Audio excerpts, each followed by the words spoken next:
Estamos em 2022. Yes. O que eu te falei.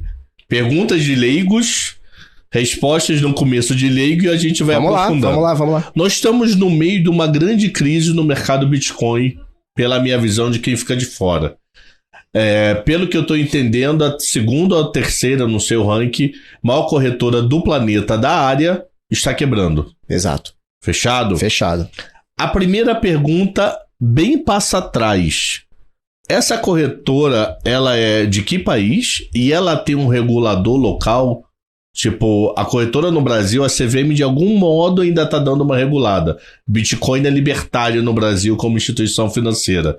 E essa corretora é da onde? Tinha algum regulador? Vamos lá, a gente tem Qual duas... o nome dela? FTX, conhecida também, a sigla, né? FTX, FTX, né? Nos Estados Unidos. Você tem duas corretoras dentro dessa holding de corretoras. Você tem a FTX Global e a FTX US, né? Que é a americana. A americana dizem que está saudável, né?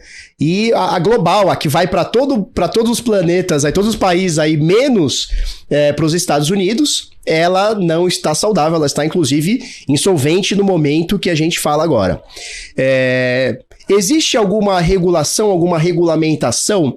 Existe, tanto é que uma das maiores corretoras dos Estados Unidos, a Coinbase, ela é listada em bolsa. Então, de alguma forma, existe alguma forma de entender o que uma corretora está fazendo. No Brasil, existem algumas... A gente não tem nenhuma lei específica, não tem nenhuma regulação ou regulamentação específica, mas você tem alguns fundos multimercado, você tem algumas gestoras que investem em criptoativos no Brasil. A FTX, ela era, eu não sei se a segunda, terceira, quarta maior do planeta, era uma corretora que mandava os seus serviços, inclusive que não eram permitidos nos Estados Unidos para criptoativos, como derivativos, enfim, opções, etc. E eles mandavam isso para todos os países do planeta. E o que aconteceu? No sábado para o domingo... Um passo antes de você chegar no que aconteceu. Se você hoje for na corretora Itaú, dificilmente a corretora Itaú hoje quebra. Por quê? Só para poder fazer o paralelo para entender no sábado. A corretora Itaú, ela trabalha com ações negociadas em bolsa. Se você não pagar, ela chega para a bolsa, devolve a ação, morre a ação, nada acontece com o Itaú. Se você operar com derivativo, você põe dinheiro na frente. Então, no pior dos mundos, se você não pagar, a corretora pega o seu dinheiro e paga. Então, se a corretora trabalhar 100% de acordo com a lei, e não muito difícil fazer isso, ela não quebra. Sim. O que pode acontecer é ela, no decorrer dos anos, perder cliente, não gerar corretagem e falar, vou fechar a porta. Mas não ao ponto de deixar o mundo de cabelo em pé, porque ela quebrou. Só para poder criar um paralelo do mundo aqui para quem está assistindo. Então isso é assim na XP, no Itaú, na Genial, na Bradesco, porque a gente tem um regulador muito forte.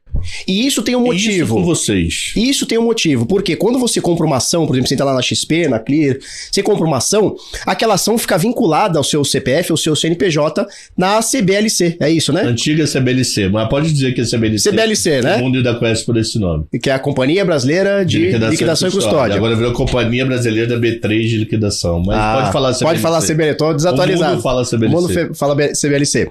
E aí o que acontece? Se por acaso a gente não tem histórico no Brasil, pelo menos eu não conheço, de corretoras do mercado tradicional quebrar.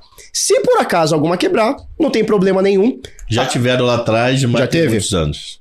Você tem lá a ação no seu nome, você simplesmente vai resgatar em outra corretora e tá tudo certo, né? Vida que segue. A não ser que você tenha o dinheiro, o líquido ali na corretora, e aí é outro problema, mas não sei se temos esse... Vai pro fundo garantido fundo B3, garantidor, que é um FII especial. Só que demora mais, rola justiça, mas você recupera quase tudo. Mas existe uma chance de você recuperar. No caso de corretoras de criptoativos, não existe um custodiante que tenha o cadastro do teu CPF ou teu CNPJ ou o que quer que seja. Então, uma corretora de criptomoedas, quando você manda um Bitcoin, quando você transfere o teu Bitcoin para uma corretora, aquela posse que estava na tua carteira, ou seja, na tua posse, foi para a corretora, ou seja, para um terceiro. E lá, a gente não sabe o que os caras fazem. Se a corretora quebrar, eu não tenho como ir na SEC nos Estados Unidos ou na CVM no Brasil e falar, esse Bitcoin era meu. Não tem. Porque o Bitcoin ele não precisa de um banco central, ele não precisa de uma corretora, ele não precisa de um agente para funcionar. Ele funciona através da blockchain. Então, se você passar a posse do seu Bitcoin para um terceiro, esse Bitcoin é de um terceiro. Se ele não tratar bem esse seu Bitcoin, não tem o que fazer. Não tem o 0800, não tem o Disque Satoshi, não tem nada. Só mais uma pergunta, eu já vou para você, Matheus. Então, isso tudo antes da crise, para poder entender a crise mais fácil. Então, por isso que vocês falam o tempo inteiro, Marcelo fala muito na live dele à tarde, você também transferir para uma chave, transferir para um local. Uma carteira. O que é isso na prática? Na prática, uma carteira é como se fosse uma carteira física, que você guarda ali os seus reais e tal, né? Mas o negócio é literalmente físico, é um papel assim, cartãozinho? Você tem algumas. Você tem algumas carteiras. Porque, vamos tentar entrar um pouquinho numa forma menos leiga, tentando ser leigo aqui. O teu dinheiro não está numa carteira, ele está na blockchain. A carteira ou a chave privada é uma forma de você acessar a blockchain. É assim que funciona. Para facilitar, para a coisa ficar um pouquinho mais usável, criaram as carteiras de criptoativos, né? Então, as carteiras de Bitcoin. Então, você tem uma carteira que pode ser um dispositivo físico, você tem algumas muito boas no mercado, ou pode ser um dispositivo, um software, que fica no seu computador, no seu tablet, no seu celular. E tem também a forma mais arcaica, que ainda tem muita gente que gosta, que é no papel. Existem as paper wallets, então as carteiras de papel que você só anota ali e fica offline e você consegue ter acesso a esses bitcoins. Fechado. Então, para mim, já resolveu muito a dúvida aqui, Matheus. E, querido, como é que funciona então essa autenticação aí, já que você colocou a blockchain? A autenticação. A autenticação que você diz é como que funciona uma transação, por exemplo? A autenticação das transações, no caso. Como é que funciona? Você precisa ter uma carteira para você assinar uma transação. Então, por exemplo, se o Felipe for mandar para o Cabral, eu preciso ter uma assinatura e essa assinatura de forma criptográfica, existe um código matemático, existe uma coisa bem, bem complexa através disso, que está validando que o meu dinheiro do endereço A está indo para o endereço B. E aí você recebe e aqui... E eu tenho que aceitar? Não tem que aceitar. Ou é que nem um Pix? Eu mando, a outra pessoa... Exatamente. É como se fosse uma carta de correio. Você manda para o endereço e o carteiro vai entregar. Se a pessoa do outro lado não quiser receber, são outros 500, mas vai chegar. O carteiro vai entregar. A blockchain funciona dessa forma. Entendi. Agora vamos para a crise. Vamos entender a crise agora. O que aconteceu sábado? Hoje é dia 10 de novembro. Então nós estamos falando, conta de padaria dia 4, é isso? 10? 9, 8, 7, 6, 5 de novembro, sábado. Na verdade, foi no domingo que começou a brincadeira. 6 de novembro. Eu vi teu vídeo lá que você mandou. Viu? Alguém tweetou algo. Eu falei, Exato. Não entendi. O que acontece? O que é isso? O que aconteceu, Cabral? Essa corretora quebrou a FTX. Ela, na holding dela, existe uma empresa chamada Alameda Research. Que está dentro da FTX Global. Isso, elas são... É uma holding ali. Então, uma empresa é irmã da outra e tal. E eles lançaram os balanços, né, do seu patrimônio, dívidas e tudo mais. E como a gente tem, diferentemente de uma empresa de bolsa ou qualquer outra empresa, que você consegue maquiar se quiser, não estou dizendo que não seja crime, tá? Mas é possível que você, de alguma forma, maqueie alguma coisa. Na blockchain você não consegue maquiar. Tudo que você escreve é perfeitamente conferível por qualquer pessoa. E aí o que acontece? Chegou a Alameda Research e trimestralmente lançou o seu balanço. Então estava no normal, um relatório de rotina. Relatório de rotina. Lançou que tinha um patrimônio de 8 bilhões de dólares. Uma PL dela ou ativos de cliente? Dela. PL dela.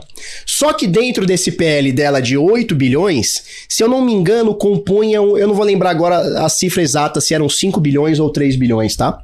Mas 5 bilhões ou 3 bilhões compunham de uma moeda que ela era a emissora, que é uma moeda chamada FTT. Então a criptomoeda, na verdade, da corretora FTX, ela era usada para mostrar balanço pro investidor.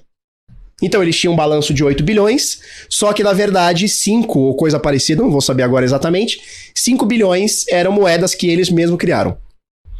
E essas próprias moedas, esses 5 bilhões que sejam... E essa moeda estava em circulação... Estava na carteira deles. Essa moeda está em circulação no mundo cripto e eles detinham boa parte delas, né? Coisa de 5 bilhões ou coisa parecida. E eles usavam esses FTTs, essas criptomoedas FTTs, para dar como garantia de empréstimo. E aí o mercado olhou e falou, peraí, alguma coisa tá errada. Como garantia de empréstimo dela é FTX ou... Dela é FTX. Então a FTX, sei lá, pegava $100 emprestado, um exemplo hipotético, no Bank of America. Isso. Ela dava como garantia... A moeda que ela emitia. Então ela dava como garantia ela mesma. Ela dava como garantia ela mesma. E aí o que acontece? O mercado olhou e falou, peraí, alguma coisa tá errada. Porque se você cria sua própria moeda e essa moeda vira bilhões de dólares do dia pra noite, você pega esses bilhões de dólares e sai a compra no mercado, alguma coisa tá errada. Uma hora essa conta não vai fechar. E aí alguns rumores aconteceram, o dono da maior corretora, no caso concorrente, né, que é a corretora Binance, o CZ. É o chinês lá? É o japonês, chinês. Sei lá. Ele é chinês, mas ele é canadense. Ele é um chinês canadense. Ele olhou e falou o seguinte, olha, eu estou vendendo as minhas participações da FTX, porque o ano passado ele tinha um pedaço da corretora, dessa FTX. E aí ele tweetou, ele falou, olha, tá estranho pra mim, não tô achando legal, eu vou vender os 500 milhões de dólares que eu tenho dos nossos livros e a gente vai apagar isso aqui e vida que segue. Mas ele vai vender essa moeda? Essa moeda. Ele tinha, segundo ele tinha 500 milhões de dólares nessa moeda. Mas ele ia vender pra quem? Pra qualquer um? Pra qualquer um que comprasse. Pô, mas se todo mundo anunciasse, ninguém ia comprar. Exatamente. Um monstro desse anuncia. Imagina o dono Benchimol, olha, vou vender todas as minhas ações. O que acontece? Acaba com o XP. E o que aconteceu com o FTT? Caiu 90 e muitos %. Acabou, a moeda acabou, zerou. Zerou isso de domingo pra segunda. De domingo pra segunda ou de domingo pra terça, que seja. Mas de domingo pra segunda já tinha caído mais de 90%.